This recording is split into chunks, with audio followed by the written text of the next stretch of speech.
So friends, आज हम आप लोगों के लिए आइटम्स लेके आए हैं जिसको आप हिंदी में मुहावरे कह सकते हो, फ्रेजेस कह सकते हो।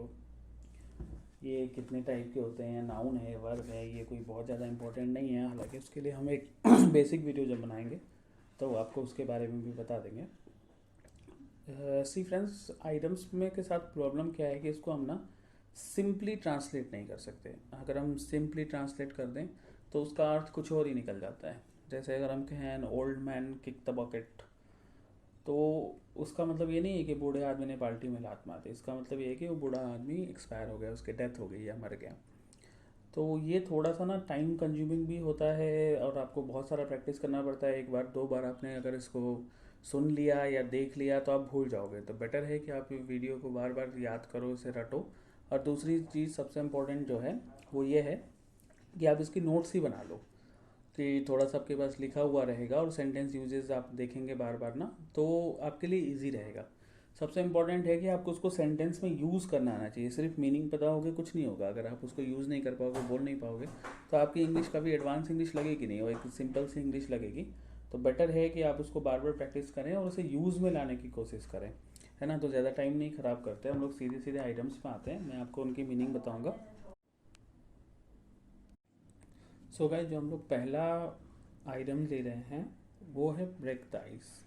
अगर इसकी हम इंग्लिश में मीनिंग की बात करें तो हम ऐसे कह सकते हैं कि जस्ट लाइक कि to get the conversation going on और प्रोवाइड अ कन्वर्सेशन प्रॉम्प्ट। मतलब ये होता है कि अगर हम कोई सी कन्वर्सेशन को स्टार्ट कर रहे हैं तो वहाँ पे हमने कोई ऐसी मजाकिया चीज़ कह दी, ऐसा कुछ भी कह दिया, तो है ना, तो उस टाइप के सेंटेंस में हम ब्रेक द आइस यूज़ करते हैं।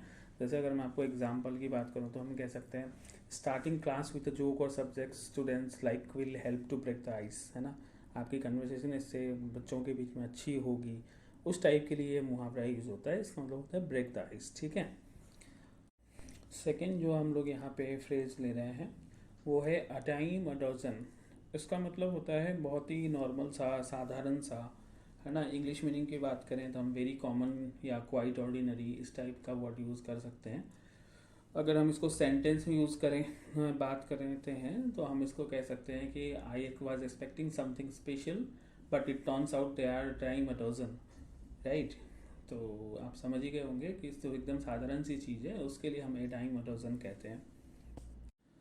थर्ड जो हमारा मुहावरा है ये है हमारा बीट अराउंड द बुश।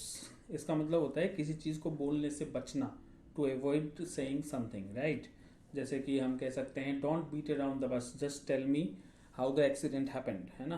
कि मुझे तुम इधर उधर की बातें मत करो, सीधा सीधा ये बताओ कि एक्सीडेंट कैसे हुआ। उसके लिए हम लोग बीट अराउंड द बुश कहते हैं, राइट। फ्रेंड्स, उसके बाद दो हमारे मुहावरे हैं। एक होता है बाइट द बुलेट, राइट। दूसरा होता है हमारा बैक अगेंस्ट द वॉल। अब यहाँ बाइट द बुलेट मतलब गोली को चबाना नहीं है, और बैक अगेंस्ट द वॉल मतलब पीठ टिका के बैठना नहीं है। ये आपको यहाँ पे दोनों में ना थोड़ा सा मीनिंग में फ़र्क होता है। दोनों का मतलब होता है कि हम किसी काम को नहीं करना चाहते, बट हम दिखा रहे हैं कि हम उस काम को करना चाहते हैं। इसका मतलब तो ये बाइट द बुलेट हो गया, है ना। बट अगर हम सिंपली कहें कि हम किसी काम को नहीं करना चाह रहे हैं बट हम फोर्स कर किया जा रहा है कि उस काम को करना पड़ेगा, तो बैक अगेंस्ट द वॉल हो गया, है ना। दोनों का मतलब सेम है, बट अगर हमें ये एक्सप्रेस करना पड़े कि नहीं यार, हमें ये चॉइस नहीं है, हम ये दिखा नहीं सकते कि मैं काम को नहीं करना चाहता, और ना इच्छा होते हुए भी अगर आपको मजबूरी में उस काम को करना पड़ा और आपको ये साथ में ये दिखाना भी पड़ा कि भाई मैं ना इसे बहुत प्रोएक्टिव तरीके से कर रहा हूँ, तो उस चीज़ में हम बाइट द बुलेट यूज़ करते हैं, है ना। अगर हम एक एक करके शुरू करते हैं, बैक अगेंस्ट द वॉल, अगर इसके मीनिंग की बात करें तो हम कह सकते हैं forced to do something that you would rather not, है ना। एग्जाम्पल है इसका, I really don't want to do this but my back is against the wall. मेरी मजबूरी है कि मुझे ये काम करना पड़ेगा। सेकेंड हमारा आता है बाइट द बुलेट, है ना। इसका अगर हम मीनिंग की बात करें तो doing something you don't want to but also expressing that you are making a proactive choice, right. जैसे मैंने आपको बोला यहाँ पे आपको चॉइस दिखाना है। जैसे हम कहते हैं कि I am going to go ahead and bite the bullet rather than waiting around, ठीक है ना। इसके बाद हमारा अगला जो आइटम है वो है wrap one's head around something.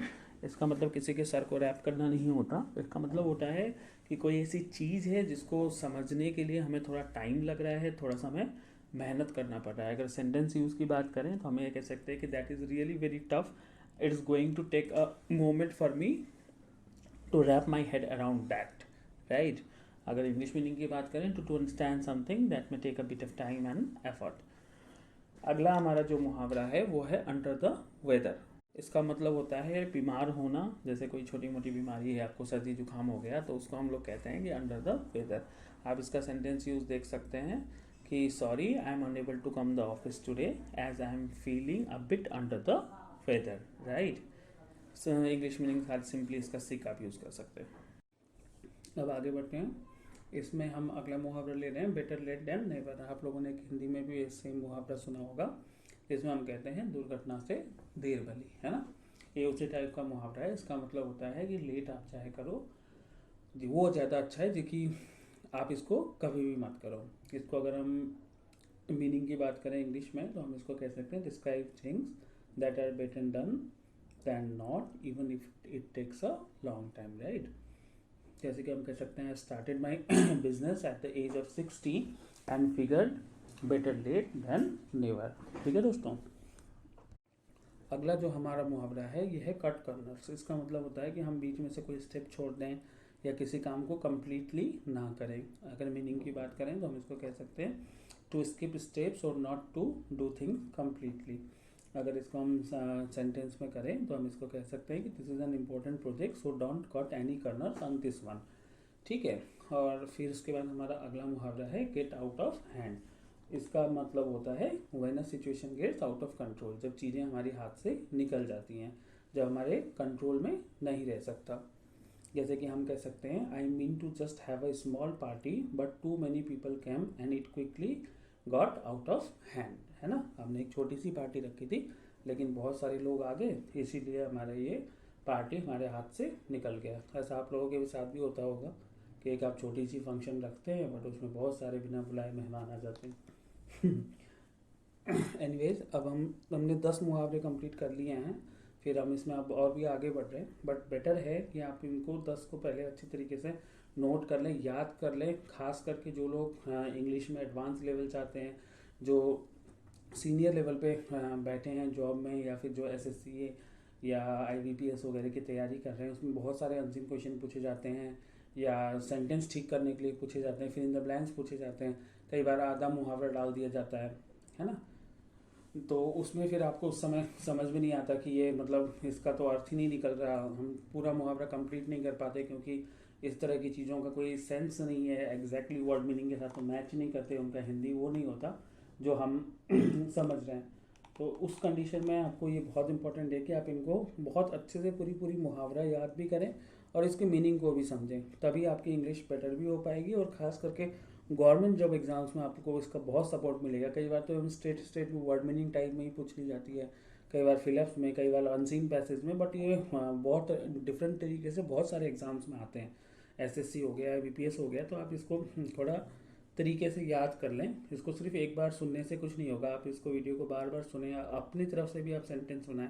जैसे हमने एक सेंटेंस आपको बना के दे दी, अगर आपको प्रॉब्लम आती है, आप चाहते हैं कि आपकी सेंटेंस सही है नहीं, आप चेक करवाना चाहते हैं, तो आप हमें मेल कर सकते हैं या नीचे कमेंट में आप उससे डाल सकते हैं।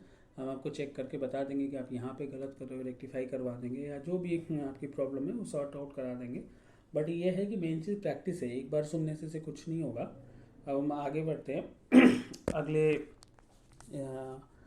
फ्रेजेस के लिए। ठीक है, हमारा अगला फ्रेज है स्नोबॉल इफेक्ट। इसको भी हम ना सेम उसी तरीके से पकड़ सकते हैं जैसे हमने याद की हुई थी गेट आउट ऑफ हैंड, है ना। इसका मतलब होता है, इसके अगर हम इंग्लिश मीनिंग की बात करें तो हम कह सकते हैं something that can continue to get more and more out of control. Out of control तो हुआ बट वो होता ही जा रहा है, होता ही जा रहा है, होता ही जा रहा है, तो उस चीज़ को हम बोलते हैं स्नोफॉल इफेक्ट। जैसे कि अगर हम पार्टी का हमने एग्जाम्पल लिया था, जैसे कि हम इसी पार्टी के ही एग्जाम्पल में आगे बढ़ते हैं, तो हम कह सकते हैं I just इन्विटेड 2 people over but there was a bit of snowball effect and now there is a big party at my house, है ना। हमने सिर्फ 2 लोगों को बुलाया था लेकिन वहाँ जैसे कि स्नोफॉल इफेक्ट हो गया और मेरे घर में अब बहुत बड़ी पार्टी है ना। ये गेट आउट ऑफ हैंड और स्नोबॉल इफेक्ट, इसको आप लोग ना मर्ज करके थोड़ा सा याद रख सकते हैं। जैसे गेट आउट ऑफ हैंड मतलब होता है सिचुएशन से आपके हाथ से निकल जाना, और स्नोबॉल इफेक्ट मतलब होता है निकलते ही जाना, है ना, बार बार आउट ऑफ कंट्रोल होता ही जा रहा है, उसको आप रोक ना पा रहे हैं, उसको हम बोलते हैं स्नोबॉल इफेक्ट, है ना। वैसे नॉर्मली स्नो मतलब बर्फ़ होता है और बॉल मतलब गेंद होता है, आपको पता ही होगा। अगला हमारा जो मुहावरा है वो है we will cross that bridge when we get to it, है ना। इसका मतलब होता है जब तक कि देर ना हो तब तक हम किसी प्रॉब्लम को एड्रेस नहीं कर रहे हैं। जैसे we won't find out until next month so we will cross the bridge when we get there. फिर उसके बाद हमारा अगला मुहावरा है to cut someone some slack, ठीक है। इसका मतलब होता है to not manage someone very strictly और नॉट टू बी क्रिटिकल। अगर इन एग्जाम्पल की बात करें तो हम इसको कह सकते हैं कि cut me some slack I am trying, ठीक है। ज़्यादा मेरे पे टाइट मत होइए, या हम कह सकते हैं कि ज़्यादा हमारे लिए क्रिटिकल मत होइए, मैं कोशिश कर रहा हूँ।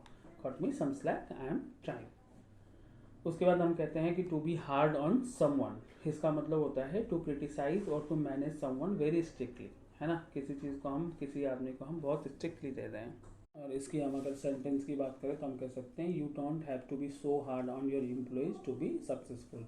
आपको अपने एम्प्लॉयज़ पे इतना ज़्यादा टाइट होने की ज़रूरत नहीं, इतना ज़्यादा हार्ड होने की ज़रूरत नहीं है सक्सेस होने के लिए, उसके बगैर भी काम चल जाएगा, राइट।